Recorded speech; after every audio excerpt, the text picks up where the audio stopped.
Good evening, everybody. Welcome to In the Kitchen with Tally Faye. Hope everybody had them a good day today. It's getting on up in the evening. We're ready to get in here and get our supper fixed and get it eaten, get kicked back and rest and relax. So I'm going to finish up supper. Buzz is out there watching his chickens and, we're just doing the life on the farm, right? So I hope everybody's had them a good day today and doing well. I'm fixing to fix for us tonight, y'all. I've done this video a ways back, so I thought I'd do it again for some of those that have been joining me here lately and stuff and everything. But anyway, it's a big old skillet of pork chops and cabbage. And now for Buzz and I said big old skillet, but you can do this as a family meal and do more pork chops and stuff than what I'm doing. For Buzz and I'm just doing 3 of these pork chops into a full skillet of our cabbage and stuff. But you can do you can put however many pork chops in there you want and however much cabbage you want. There is no measurements to this dish. This is seasoned to taste, okay? But it's very easy. It just so happened I had me a pretty good bit of bacon grease. I need to get me some more of that bacon up, y'all, that I told y'all about. I ran out of that, but I had me some good bacon grease over here, so I'm using that tonight. But I'm going to go ahead and let that be getting hot, getting my skillet hot. But what I'm going to do is I got me my 3 pork chops here, right? So I'm just going to take them and season them up right now. Put me some pepper. Okay. Some salt. And just a little bit of garlic powder on them. Just a little. I don't want a whole lot. I don't want them major garlicky, but I like that. Old friend of mine told me that one time that just garlic and pork is good for, garlic is good for seasoning pork with. And see, and I just rather than do them on both sides, I just do them like that, stack them on top of each other and get it. And there it is, okay? So, I'm going to get us over here by the stove. Okay, so you can see I got me a pretty good bit, a nice bit of bacon grease in there. Because I want that bacon grease for frying my cabbage up as well. But I'm just going to take these 3 pork chops, get them in here. Now, if you're doing more than your skillet can hold, you just get them and cook them up like I'm doing and take them up in a pan, set it to the side, however many you're going to do, and just leave them sitting to the side when we get ready to do our cabbage.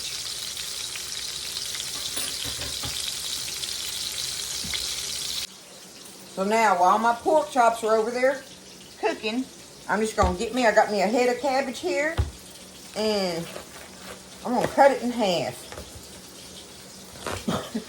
Start off with it, cutting it in half. If I can get it. There we go. Okay. Go ahead and cut the middle out of it right there just a little bit. Not a lot, just a little of it. Cut that main vein thing out of there because it's tough. There we go. Okay.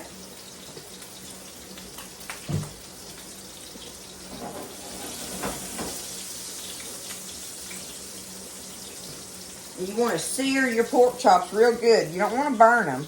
So just let them kind of cook medium or whatever and let them sear good on the outside and get done.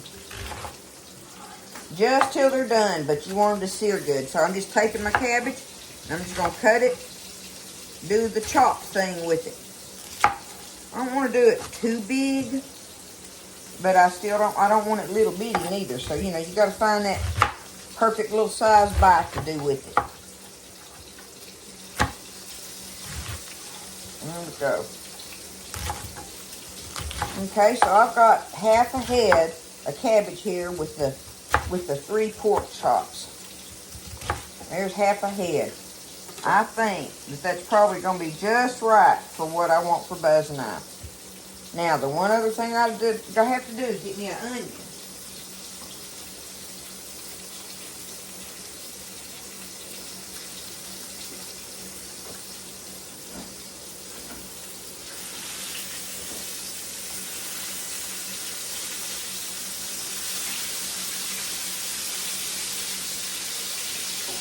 Had to turn them pork chops over. I'll turn them a couple more times till I get them seared how I want them. Let me get this little onion peeled here.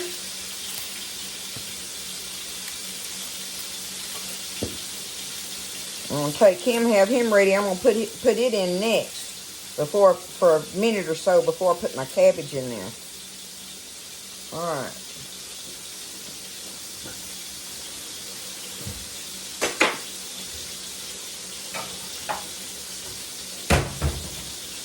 Now I'm just gonna take it and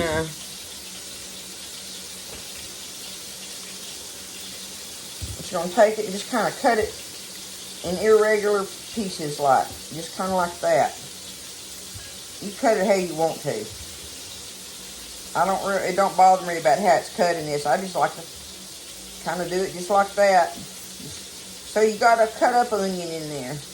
But you want it big enough pieces where you get bites of it. You cut it down a little bitty, then you lose that good bite you get with it. And that grilled, sauteed like onion in there.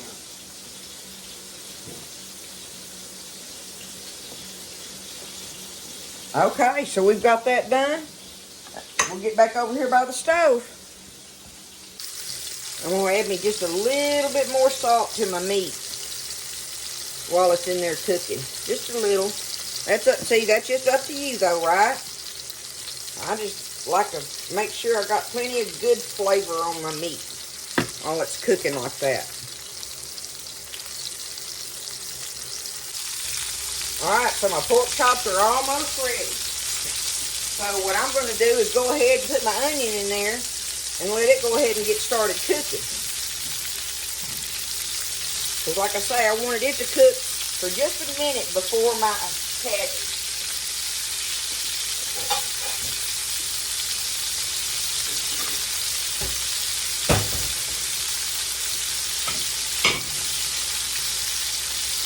Let it get the cooking in there, in that grease. You see how I got a nice sear on my pork chops? We know they're done. Y'all know pork is the other white meat, right? That's going to be good right there. I don't want to dry them out because they're going to cook a little bit more in the cabbage when I get ready for that. But I've got me a good sear on them. They're done. And now our onions are cooking. Got that grease going in there. I need that for my cabbage to fry up. You see, that gives me a jump on my onions, right? Okay. Good enough there. Here we go with the cabbage. You always think it's going to be a lot, and it cooks down. If you cook cabbage, you know what I'm talking about. It will cook down. But now, I want my fire up hot.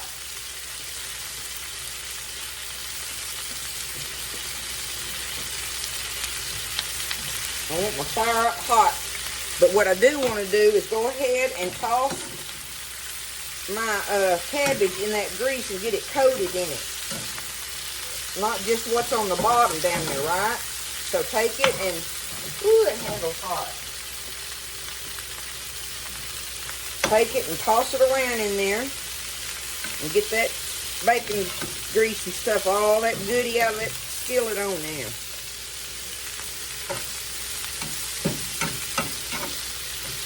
Oh, man. Well, there went that little cabbage leaf. I can't get him out.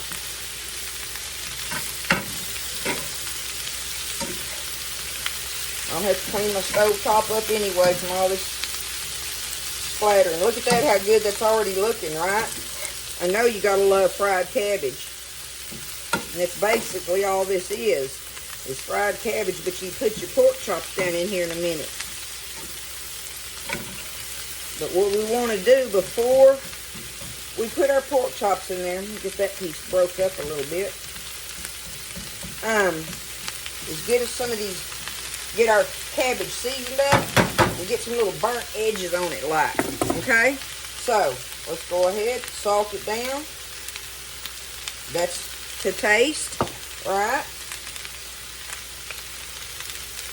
There's our pepper. And I like to take just a pinch of sugar and sprinkle in there, y'all, because what that does is add some little caramelized edges on your cabbage. Where it sears it at, and it makes it caramelize right on just the edges of your cabbage, and it's really good. It makes for a good bite with your cabbage. Don't put a lot, just like I say, you see, I just did a little sprinkle of it. Okay? Now we're starting to get some color in here.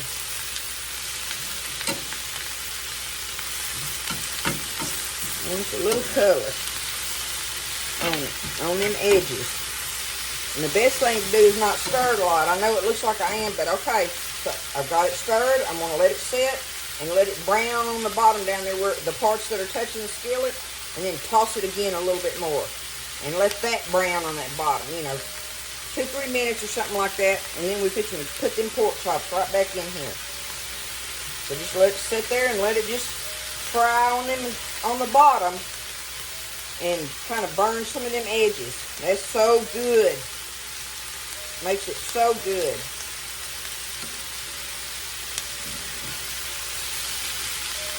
Yeah. So you get underneath there and flip it. Look at that.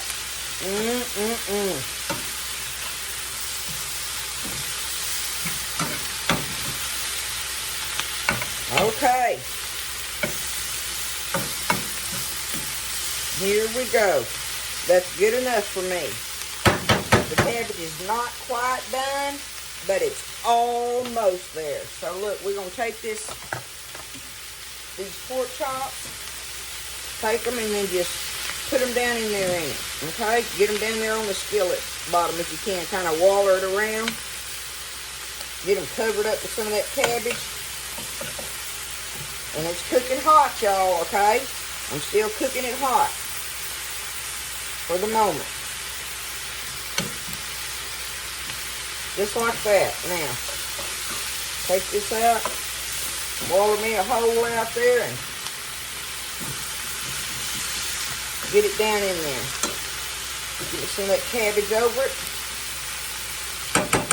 Just like that. Now, I got me some of that meat juice in this plate, so I'm going to pour that all in there. You know that's good.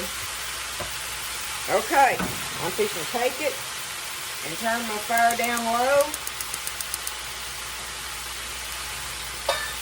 Put me a big lid over it, just like that. And we're going to let it sit there and cook for about, I don't know, not even 5 minutes, but we'll say at the most 5 minutes on very low, okay? All right, that's been about 5 minutes, like I say. Just letting it sit there and cook with that lid on it. I turn my fire off, and it is ready, y'all. We'll just end up taking it up. I'll get a plate right now.